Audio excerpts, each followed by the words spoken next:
So I think I'll begin now. So first of all, I'd like to say hello and thank you for joining me and my colleague David. My name is Emma Schlesinger and I'm the Senior Global Officer for the University of Portsmouth, and I look after the Middle East, North Africa and UK International for the University of Portsmouth. David, if you'd like to introduce yourself as well. Hello, my name is David Ward. I'm the Global Engagement Lead for the Faculty of Business and Law. So it's my pleasure to be here with you today. And I'll tell you a little bit more information specifically about the faculty. So I will let Emma start and then I'll come and join you later on and tell you all the features and the delights you have when you come to Portsmouth. Okay, thanks, David. So yeah, so we're both from the university, but also I live in the city as well. And the first slide gives you a nice indication of how that city looks. It is a south coast seaside city on the south coast of the UK. So in theory, we should get the best weather of the UK because we are south. And obviously it's not going to be as warm as some of the countries that you guys come from, but it is definitely less rain and less cool as well in the winter. And we're 90 minutes from London, so you can get a train out of London from Waterloo down south to Portsmouth and be in the city in 90 minutes. Very close to Heathrow Airport. Heathrow, some of the terminals are like an hour and 15 by car. Gatwick's about an hour and about the same really, an hour and 15. Depending on the traffic. So a great location to be in to get out of London, but not too far out. You can't live, work, study at Portsmouth and live in London. You do need to be based in Portsmouth. But the good thing about being based in Portsmouth is that it's a lovely seaside location, city centre campus in a much smaller city and also cheaper city to live in than somewhere like London. And this picture here really sells the city from above. It's actually an island city. So there's about 3 roads that come onto the island, but it's not huge because of this. So there's 200,000 people live in the city and 25,000 students when the campus is full, obviously. This part of the picture that you can see here in the top part, you can see the historical dockyards. It's a Navy port, so that's something that Portsmouth's really famous for, is for being part of the Royal Navy. And then coming down further, you can see the kind of more historical side of the city, which is the dockyards, and then into the more modern side, which is where that tower is. That's called the Spinnaker Tower. And this is a big shopping centre. It's got designer goods at discounted prices, so lots of students love shopping there. But it's also got lots of restaurants, bars, cafes, and it's a great place generally to have a wander around with your friends, and students really like hanging out there. The campus is just off to the right-hand side of that picture. So a 5-minute walk from Gun Wharf, which is the shopping centre, 5 minutes from the dockyards, and also the big green area at the very bottom of the picture is called the Common. Again, 5-10 minute walk from the campus.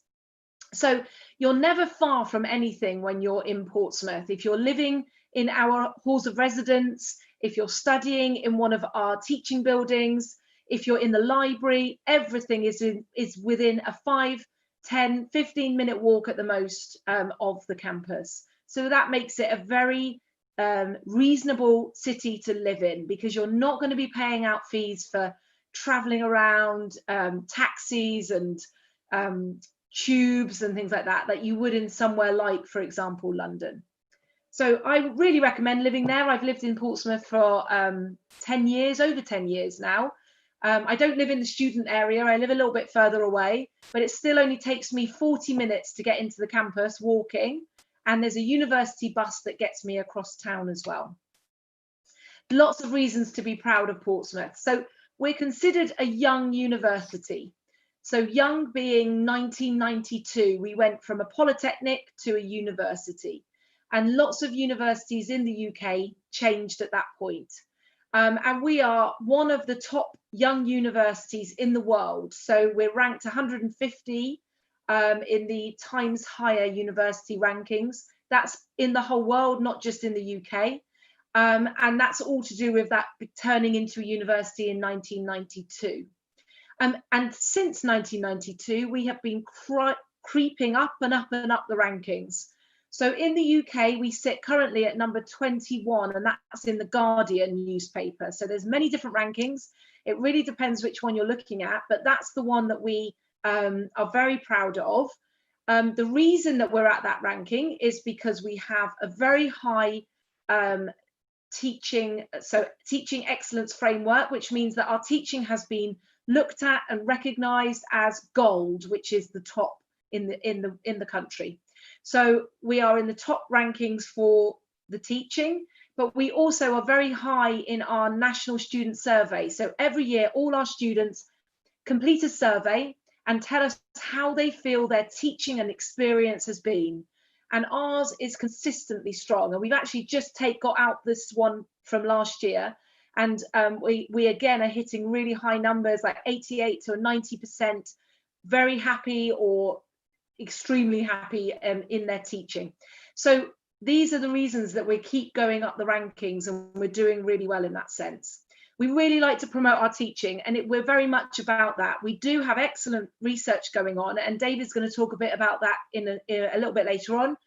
But the teaching is really important for our students as well, and we really recognise how important that is. So there's other rankings on there, and I'll leave you to kind of look at that in your own time, but we've got lots to shout out about at Portsmouth, and with lots of things to be proud of. So in terms of our courses, we have over 430 different courses: undergraduate, postgraduate, research courses, PhDs.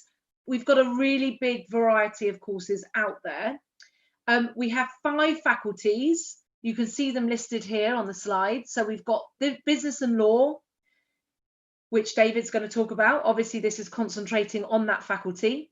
The creative and cultural industries, which is more the creative side: architecture, computer games, technology, animation, illustration, all of those kind of courses. Humanities and social sciences, that's where our criminology department sits. International relations, languages, teaching. Science, we have an excellent sports science department. We've got biomedical science, pharmacy, pharmacology, those kind of support medical backgrounds. We don't have medicine and we don't have dentistry. I will just rule that out, but we do have dental hygiene and therapy. And we also have lots of environmental science courses: marine biology, geology, paleontology, those kind of courses as well. And then we also have technology, which is where our engineering courses sit, and computing. So we've got petroleum engineering, electronic engineering, mechanical, software, and then we've got a really big computer department. We have a maths department as well. So we've got quite a big range of courses there in technology. We do have some January courses, and we are developing those courses further due to the situation at the moment. So we're trying to be more flexible with our learning. At the moment, they are only postgrad though. Obviously, this presentation is supposed to be specifically for postgrad students. But if we don't have the course in October, then January may be an option for you. And also we have foundation provider, ICP, International College Portsmouth. So our foundation provider provides lots of foundations moving from foundation into year 1 of our degree programs. They also offer international year 1s. So if you've just missed the mark with your maybe A levels, you may be able to come into international year 1. And then we have pre-masters as well, and that's an option at International College Portsmouth. That foundation provider is based on our campus, right in the centre. It's part of the Navitas group, but it's a big part. We have a lot of values together. We do a lot of work together, so we're a really strong unit there between us and International College Portsmouth.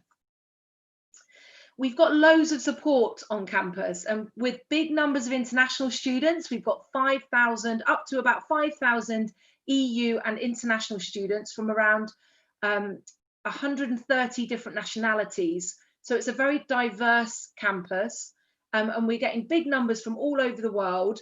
And so we do want to support those students very carefully. So we have things like an airport pickup service. We've got international student advisors that are based within the global office. Currently, students, everyone's working at home, but we would hope that as the new term starts, that we'll be back in the office.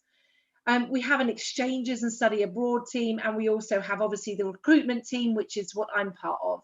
So normally I'm out and about in the Middle East, promoting the university, meeting students, and we have teams around the world doing the same thing. At the moment, we're very much home-based, but we're still very, very contactable and accessible for everyone.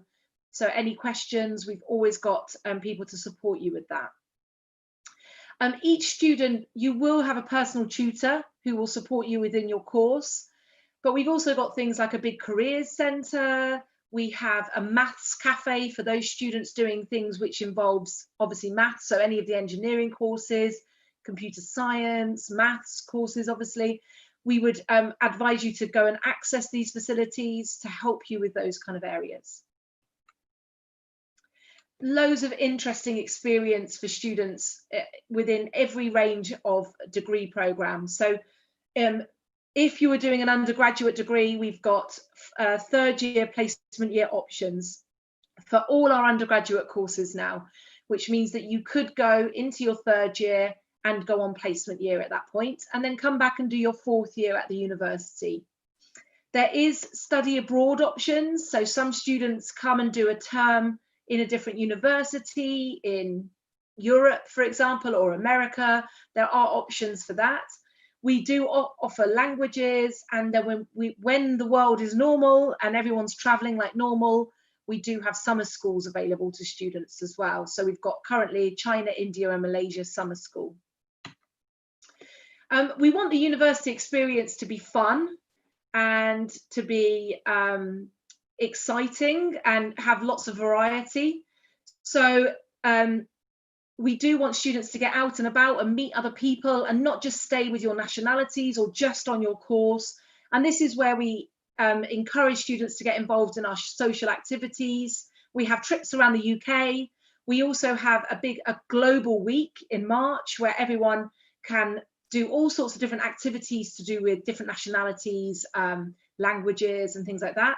The picture in the middle is from our cultural event, which is held during Global Week, and it's where everyone can showcase their country, their culture, their costume, their food, and then we have dancing and presentations in the evening where people can present their local dancing and things like that. It's a brilliant event. You can see everyone's having great fun, and it's a very busy event. Unfortunately, we weren't able to hold it this year, but in the future we would hope to be able to hold it again.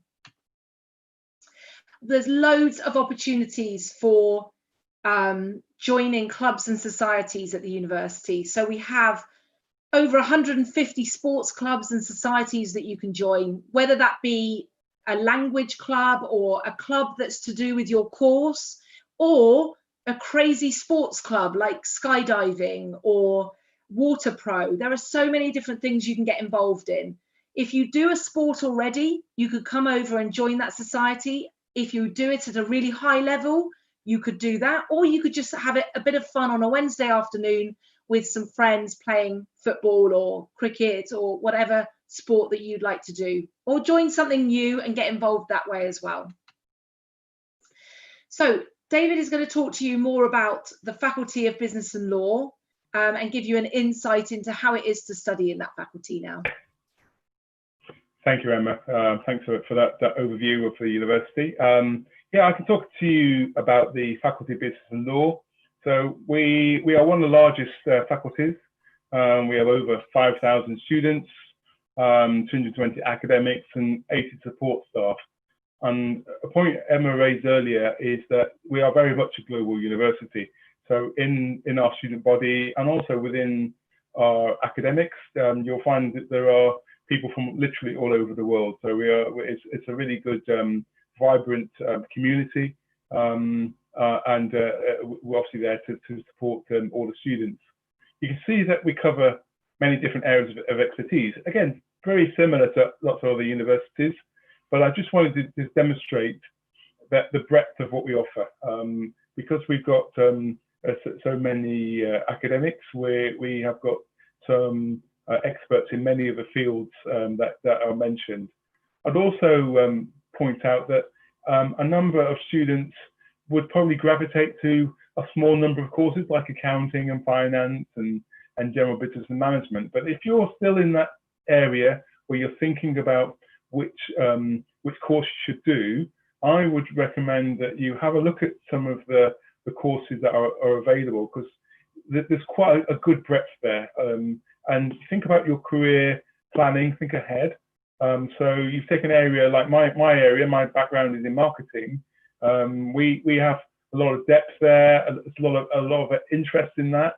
We cover a huge range of topics, or it might be an area like enterprise and innovation. If you're thinking of starting your own business in the future, we can guide you. The projects you'll get involved with in that area may help stimulate your ideas for your own business.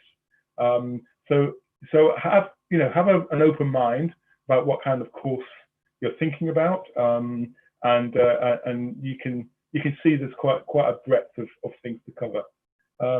If we go to the next slide, we can see the area that are most popular for postgraduate. And I've chosen postgraduate mainly because I think most of you are postgraduate, but obviously we do undergraduate courses as well. And as you see there's a whole breadth of courses. We've got some quite new ones. So the international marketing is a new course. We won't be running marketing analytics this year, unfortunately, but we will be in future years.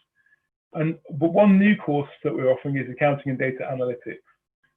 So if you're thinking about a career that is focused around big data, around the use of data within the accounting profession, that's one you might consider.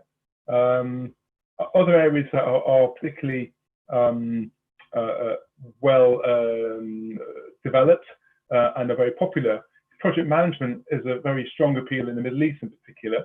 So I think that's quite a good area. And business management I mentioned already.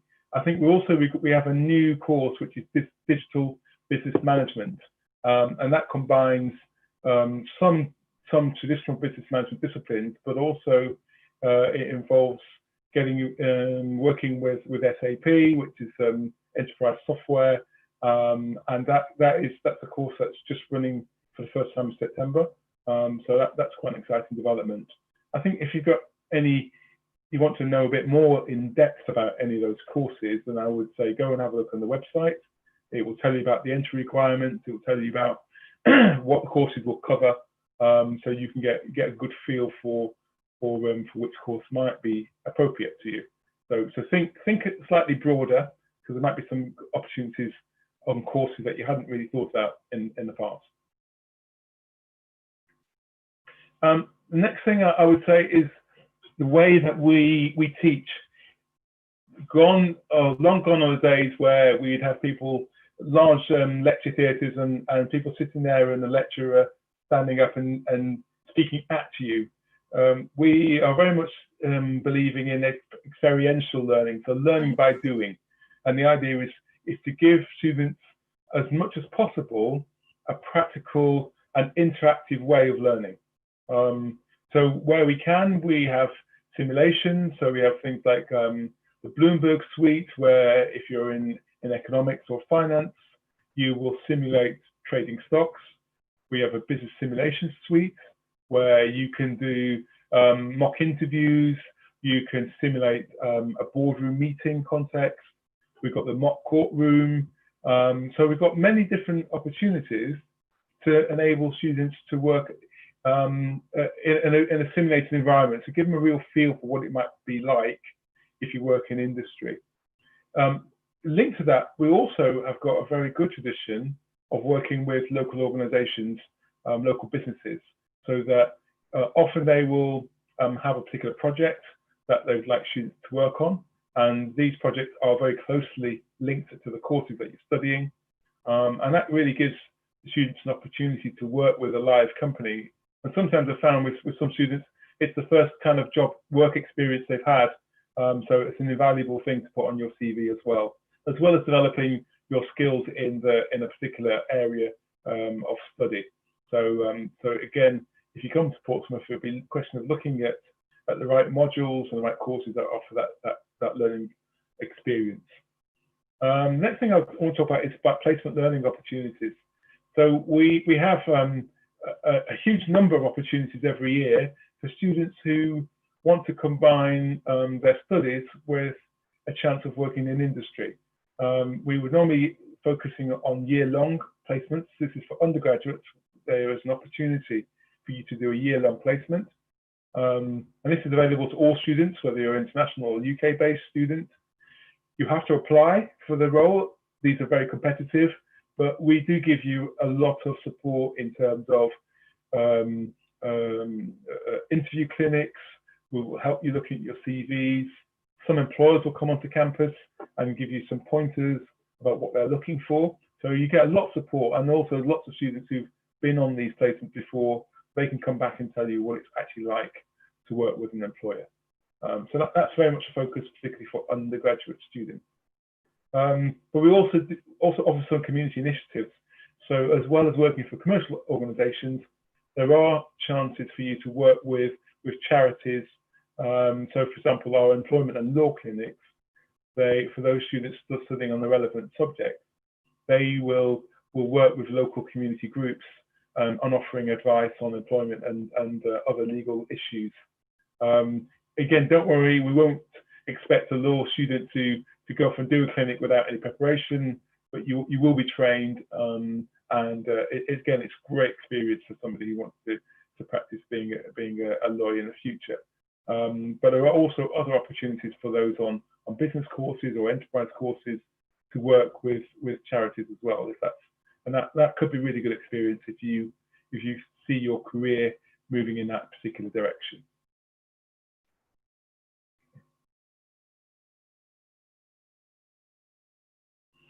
Our courses are varied, as I mentioned, and a number of them are accredited. So they're recognised by most of the major UK professional bodies.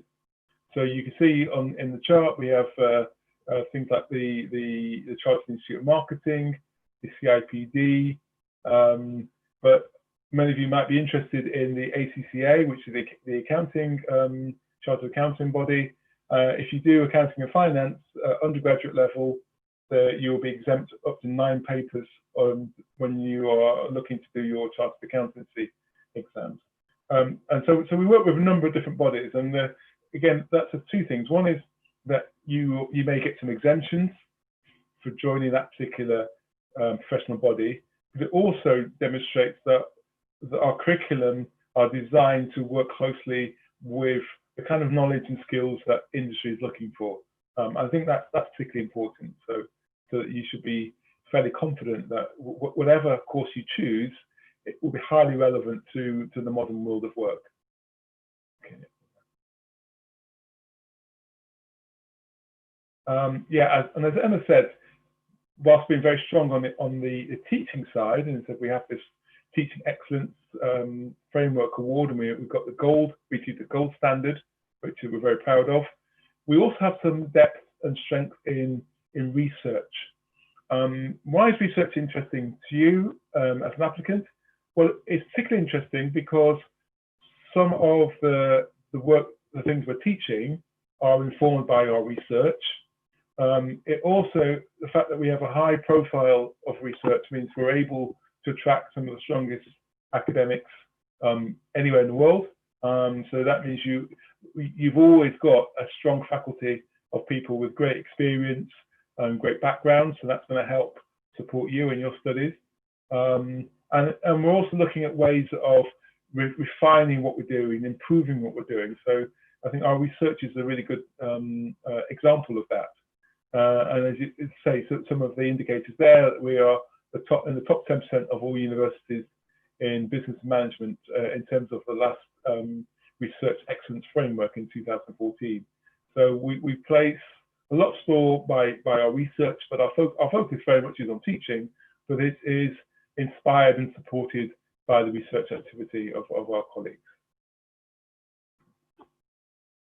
And I guess linked to that is the fact that, as well as of doing research, many of our colleagues are published authors.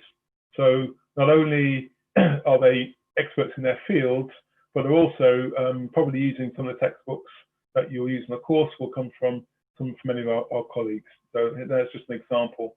So you will be studying with people who are absolutely world experts in their field. So that should give you some comfort as well. And whilst you're at Portsmouth, there are opportunities for you to develop your work experience, and that could be whilst you're studying, but also after you graduate. So as I said earlier, if you're thinking about a placement, or even if you're just looking to do a part-time job, you can get help and support with your CV or resume, also with interviews as well. So again, if you've not had much experience of doing interviews for professional jobs, then we can support you there. We have a very good careers and employability service. We regularly provide host recruitment fairs. That's a great opportunity for employers to come to campus. You can meet them informally. You can find out what it's like to work for these different organisations. And as I mentioned earlier, as Emma mentioned earlier, there are placement opportunities. So a good opportunity for you to get some real world experience. And I would say that for the undergraduate placement opportunities at Portsmouth, they are paid. We don't advocate students doing internships, but these are paid 12-month placement opportunities. So as well as developing your knowledge and your skills, you'll be earning as well. And once you graduate, our careers and employability service will also help you find a graduate job. So we've got this great online resource called Going Global that hosts currently around 60 million graduate jobs. And that's not just the UK, but it's also covers international opportunities. Within 5 years of graduating, you have access to our careers and employability service. So we think that's a valuable benefit of being a Portsmouth alumnus. And on this slide, you give some examples of where our graduates are employed. One or two of those organisations you might recognise, like Shell and IBM, they're global firms. Hewlett Packard are in there. We're also some firms which are more local to us, like VT and Hughes Ellard. But we have a really good relationship with local firms. They know us as a strong source of employment. We will often do, as I mentioned earlier, projects with students whilst they're at university. There are placement opportunities, and there's a really good legacy of links between the university and many employers. So you're in good company. We have a very large global alumni, so there's always opportunities to link with other Portsmouth graduates and actually network and ask them what it's like to work in a particular organisation. So yeah, we're very proud of how well and how far our students go.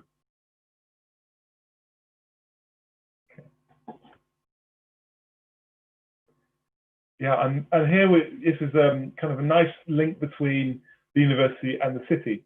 So you may well have heard of Portsmouth Football Club.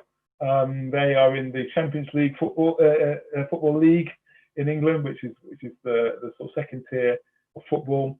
But and anybody who comes to Portsmouth will know that Portsmouth Football Club are a huge part of the city. Everybody's passionate about the team. And the university actually sponsors the football team. But not only do we have the paid sponsorship, but there are opportunities for students to work on projects with the football club. There's engagement with local schools and colleges. We are even doing research with them. And as it says there, there's opportunity to get discounted tickets to go and watch the games. So it's a very nice association. That again, if you come to Portsmouth, you'll get a chance to see the high-level professional football. And as I mentioned before, that there are opportunities for you to work whilst you're at Portsmouth. I'd also say be careful. Don't expect to be working full time. You know, we would recommend no more than 10 to 20, around about 10 to 20 hours per week, and that's at the higher end because your focus should be on getting your degree. But there are lots of opportunities. Portsmouth has lots of bars and restaurants and shops, plenty of opportunity for you to do some part-time work, yeah, and again, you can get some help, particularly if you're interested in volunteering. As I mentioned, there's a very strong charity sector here in Portsmouth, so it's got a lot of opportunities there, both for studying and for working whilst you're in the city. Okay.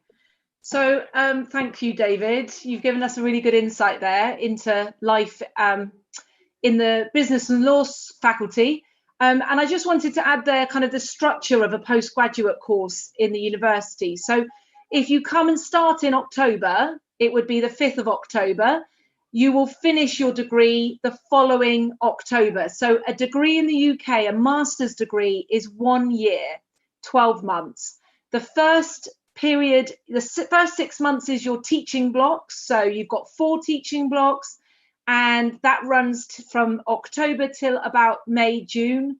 And then from May, June till the following October, you'll be working on your final project. That's a standard structure of a degree in the UK. But obviously there are some variations on that. Some of our engineering faculty has a bit of a different structure in their unit size and things like that. But it gives you an idea. And we talked about the working, like the options for working during your studies, and that is available, as David said.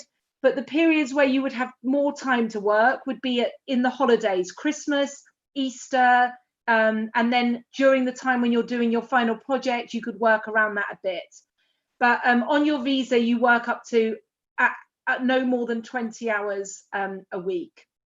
So that gives you an insight. And I'd like to say at this point, if anyone's got any questions, I have been chatting to some people in the chat room. You've had a few questions about if the intake is open for this year, and it is, so you could still apply for this year, for 2020. And I am going to talk to you about some of the things that have changed this year in terms of when we're starting and how we're going to teach and things like that. But first of all, very important question is the tuition fees. So the cost of our courses range from £14,300 to £16,400 per year that you study. A postgraduate degree is 1 year. And if we're talking about the business courses, they tend to sit around the middle, the midpoint. They're not at the most expensive because they're not lab-based, but they're not the cheapest as well. So they sit around £15,000 for most of the courses. If you were doing an undergraduate course, you would pay that fee each year, and there is an increment. And obviously a placement year has a fee of £2,500. There is a deposit of £3,500. So basically you have your fee, let's say it's £15,400. You need to pay an initial deposit of £3,500. So you deduct that from your course fee. And then you pay the rest in 2 installments. One, when you arrive, you get invoiced at that point, and then another one in January, February of the next year. And that's per year that you study. Those tuition fees are just for tuition. They're not for living costs. We would estimate living costs to be between about £8,000 and £9,000 for the year that you study. And that obviously depends on how you live. So how you choose, what accommodation you choose, how much shopping you do, you know, how often you go out and eat out and things like that. So I did mention that on campus things have changed a bit. So for example, we have shifted our start date from the 16th of September till the 5th of October now. So we are starting all courses on the 5th of October, and the start will be a blended learning. So there'll be a mixture of on-campus teaching and also online teaching. So if you are in a country where you are unable to travel, you don't feel comfortable to travel, you personally can't travel in October, that's fine. Everything will be available to you online. But equally, if you really want to travel, or if you're already based in the UK and moving down to Portsmouth is not that big a deal, then you can come and join us, and there will be online, on-campus teaching happening and on-campus events happening. We will not be holding large lectures with 150 students in them. That will not be happening at all. But we will be holding seminars within our lecture theatres. So 20 to 30 students within a lecture in a lecture theatre, lots of space between you, and bearing in mind the social distancing and things like that. So it really is about what is available to you in terms of being able to get your visa, if the visa facilities open, if flights are available, if you can travel, all of those. We're making it as safe as we possibly can to allow students back on campus from October onwards. We are also opening up our January, February course starts, so there are options for you to start at that time of year as well. In terms of the fees, so I've mentioned about the pricing, the options for discounts, and I know it's really important to people to know what their options are. And the main one, obviously, if you're an alumnus, you should be getting the 20% discount. So if you've already studied with us, you would get 20%. That's going from undergrad to postgrad. If you are from a very large range of nationalities, we would give a £1,600 discount. So nationalities such as South Asian, African, Iranian, Jordanian, Egyptian, we give a lot of these nationalities the £1,600 discount. We call it a scholarship, but really it's just all you have to do is be that nationality and you would be able to gain that discount. We do have another scholarship but it's not available anymore for this entry, September 2020. It will be reviewed for 2021.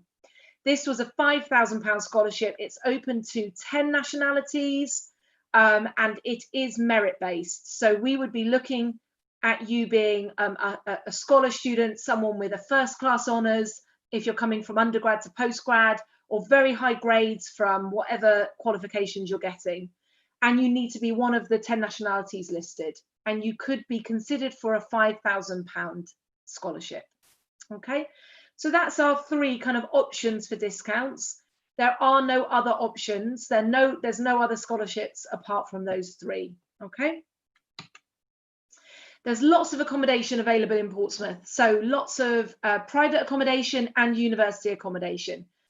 The picture in the middle is one of our flashy new halls of residence, which has gone up recently. And you will find that the centre of Portsmouth is full of these halls of residence available for students now. They're not necessarily owned by the university. They're owned by private providers, but the university has good links with them, and we have a housing team, and they can support you in finding accommodation. You will find that the most expensive rooms will be in halls of residence. You could get a studio room, which is your own small flat, self-contained. Obviously, halls of residence is manned and it's got security and they've got a front desk and things like that. You will always have your own bathroom, but you will share a kitchen dining space in a lot of them. And you'll share that with around 6 to 10 students, depending on the halls that you're going for. The prices range from £99 up to £173, depending on what you're going to get for your halls. We also have lots of private accommodation around the city, and our housing team can direct you to that, but also we would recommend you speaking to letting agents within the city as well. So lots of different options, lots of different prices, depending on what you're looking for and what you want. These are the halls listed here, and I've mentioned that they're very much in the city centre, around the university teaching buildings, and they're only a few minutes walk from your teaching to the halls of residence and back again. The picture you've got here is actually of Greetham Street. It's the 20th floor. They've got a social lounge for the students that live in Greetham Street halls, and it looks out all across Portsmouth. It's beautiful views, especially on a lovely day. And this is just one of the facilities available within that particular halls of residence. We do have one halls of residence that is catered as well. All the others are self-catered. So how to apply? I've already been asked that on the chat. So you could apply through, I would really recommend you applying through SIUK, who we're working with today. One of our agents that we work closely with. SIUK have offices all over the world. They've also got a London and a Manchester office. And we work closely with them in all different parts of the world. I've been to SIUK offices in different places all over the world. So if you need some support and advice, please do apply through SIUK. That would really help us out as a university, and it shouldn't cost you any money. It depends where you're applying from, but it shouldn't cost you money. It's really about getting that support to make your application as good as possible. You can apply through UCAS, although to be honest, it's quite late in the day now for applying through UCAS. So that would be for next year. We do accept online applications. We can help you with that, and you can apply directly in that way. So I've put on here the last date we accept applications is August, but there's some flexibility this year depending on your nationality and how long it's going to take you to get a visa. We would recommend by the end of August, but there is some flexibility in that. It's definitely not too late to apply.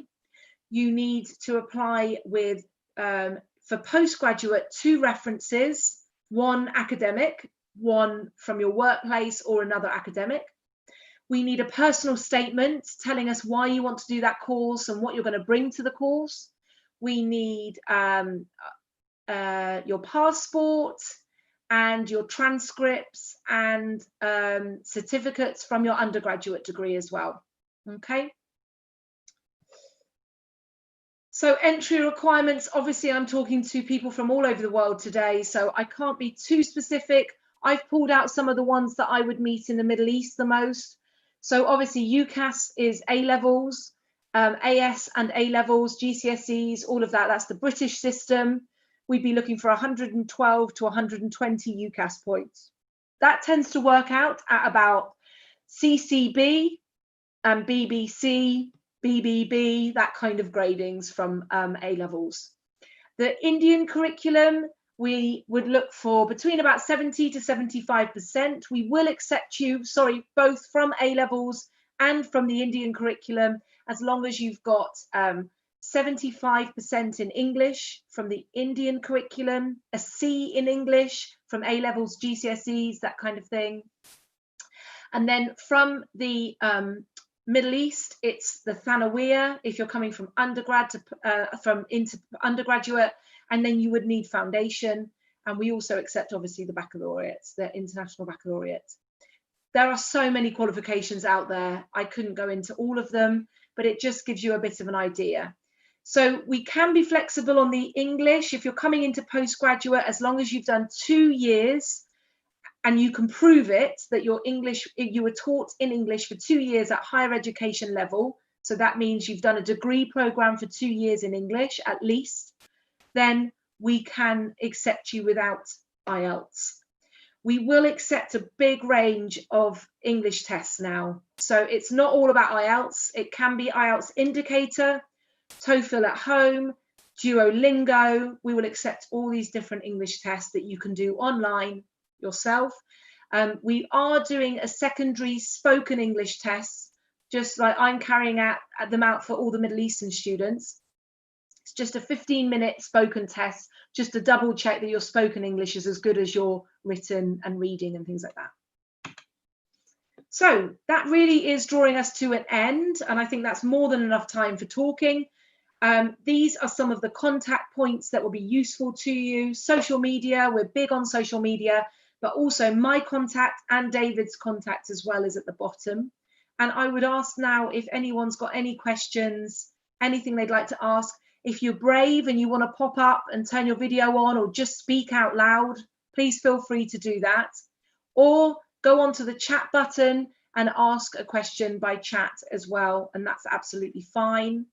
And also, if any of the team at SIUK have got a question at this stage, please feel free to ask them. David, is there anything else you would like to add? No, I think you covered the area. Oh, the only thing I would add as well is that there are some postgraduate courses which have January intake. Yeah, the January intake courses as well. I think David's just frozen there. So yes, we do have January intake, particularly in the business school and in our technology faculty. Okay, I'm back now. Yeah, you are. Okay, yeah, no, I think that's everything from me. Yeah, okay. We've just had a question just asking about diploma. Nisha, you would really need to go into a bit more detail about what your diploma is, where you're coming from, and all of that, which might be better if you ask me privately, and I can answer if I know the answer to that question. But yes, there are so many diplomas out there. It's very hard to tell, but we do accept some transfer students of diplomas into like the 3rd year or 2nd year of an undergraduate degree. But it really depends on what you've studied, what grade you've done, where you've studied it, and also what you want to go on to as well. We have to do an recognition of prior learning, reading into like the different units you've covered, and then we look at it that way. Anything else anyone would like to ask?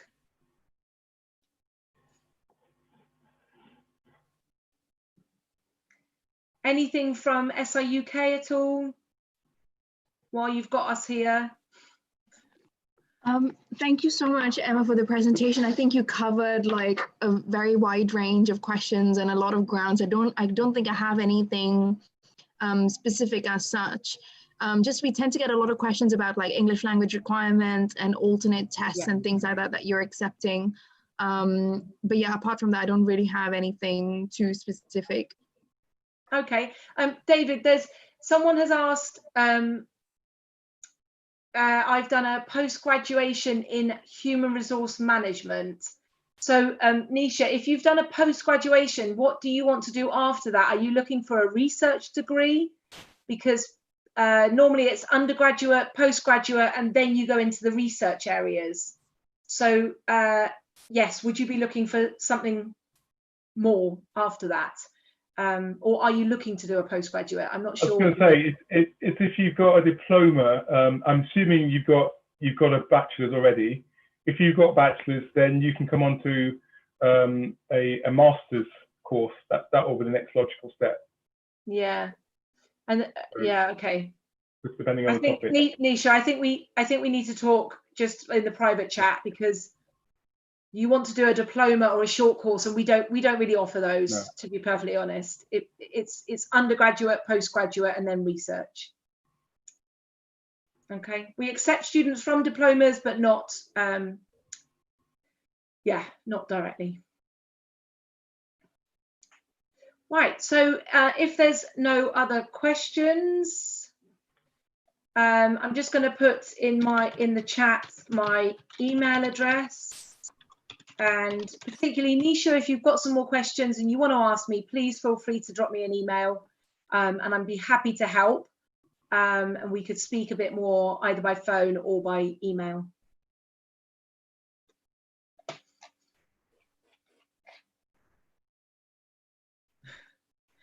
Nisha's got lots of questions. Brilliant. Yeah. Ravina, would it be appropriate for Nisha to speak, to ask us these questions? I was just going to suggest that. So Nisha, if you're comfortable, I'm just going to click on the ask to unmute button, so you can just kind of unmute yourself and ask the questions directly. Yeah, you don't have to put your video on if you don't want to, but if you just want to speak, it might be easier for us to communicate.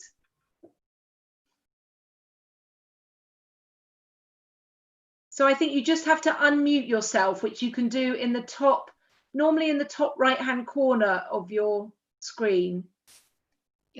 Yeah, she's unmuted herself now. Hi, Nisha.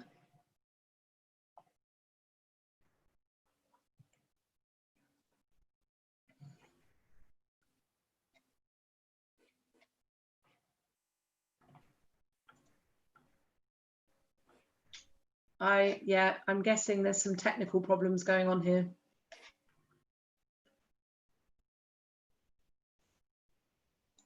In the meantime, we've got a question from Hamid. What is the minimum diploma score for entering your university? So when people keep saying diploma, I'm guessing you mean undergraduate degree that you've studied in your country. Hamid, could you just tell me where you're from, where you've studied your undergraduate, if I'm correct? Because a diploma is one thing, and I'm a bit confused because everyone keeps saying diploma, but then you're from Iran. Okay. Yeah. I'm not a great knowledge on the Iranian quals. Is your GPA, do you do it on GPA or do you do it on percentage in Iran?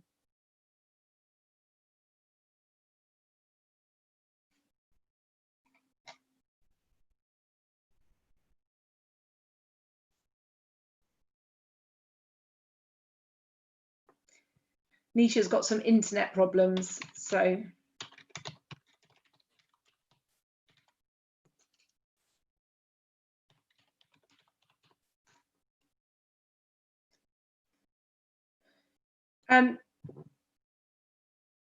So, Hamid, you asked me what the minimum score is from your diploma, but I'm not sure what, I don't know how your diploma is marked. I don't know whether it's done as GPA out of 5 or 4, or is it a percentage, like out of 100%? Is it 70%, 60%?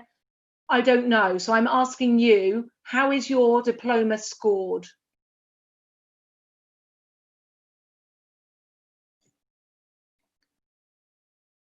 So we say in the UK that we need, for our undergrad, for coming into a postgraduate degree, you need a 2-2, and a 2-2 is in the UK, it's 50%, isn't it, David?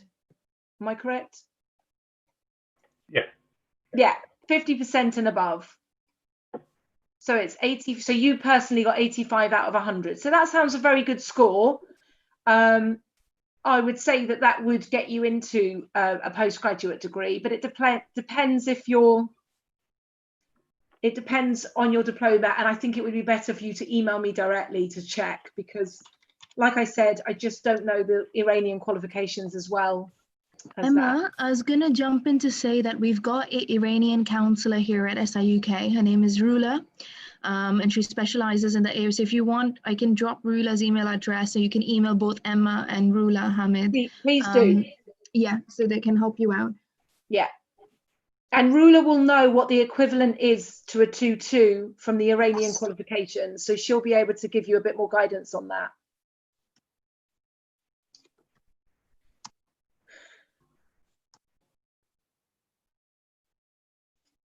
Anything else? Nisha, if you have lots of questions, I'd be very happy to set up like a Zoom chat or something like that, where we can just go through everything together one-to-one, or we could just go through it on WhatsApp. I'm very happy to drop my number on here as well, so you can chat to me on WhatsApp. I don't know my work number off by heart, so I'll just find it. So I'll just put that on here as well, so you can just WhatsApp me any questions.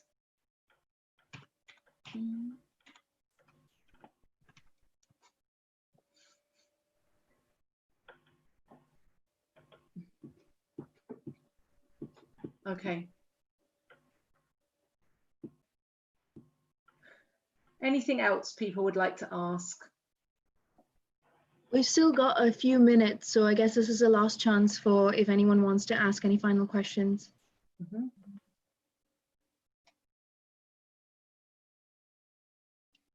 I think I've covered most things, like the costs and things like that. Can send my document to your email. Yeah, Hamid, I'm happy to have a look. Yeah. But I also might get Rula involved as well. I think that would be really useful. And she could check things out too. Yeah, no, definitely. So Hamid, when you send us the email, if you can email both Emma and Rula, you've got both of their email addresses, then we can make sure that we check the qualifications for you. Thank you. Perfect. Mm-hmm. Yeah, for us as a university, it's really important. I really encourage students to apply through an agent like SI UK, because I'm dealing with, you know, hundreds and hundreds of students, and I can't support them in the same way that SI UK can. So SI UK have got offices around the world, so you've got people on your time zone who can talk to you directly, and they can also, they know how the visa situation is specifically for you, and also how things like the qualifications are specifically for you. So I can't know every single qualification around the world. That is why we work with people, companies like SI UK, to support us in that. And it's a really helpful thing for us. So I would always encourage students to apply through an agent when you're applying, particularly from abroad. It's really hard.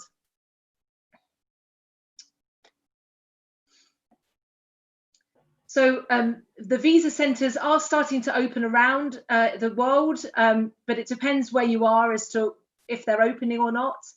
And they're opening up slowly but surely, and it will depend on where you are as to whether a visa centre is open to gain visas and things like that.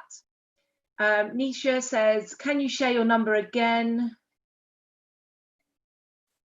Okay. I will double check it.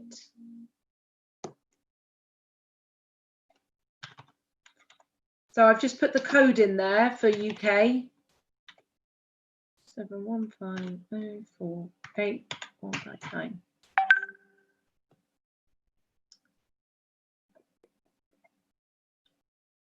Maybe if I put plus in.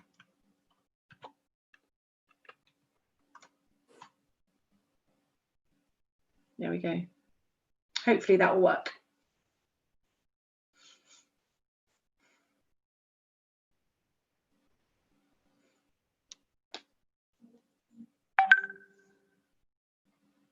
Okay, so Nisha, I think I've just seen you come popping up onto my phone. So I will text you in a moment once we've finished talking, okay, on the webinar.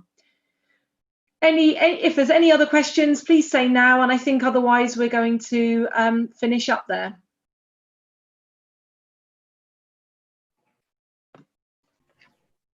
Perfect. Just in perfect time. We've got 2 more minutes left. So just want to say thank you so much, Emma and David, for your time and for the presentation today.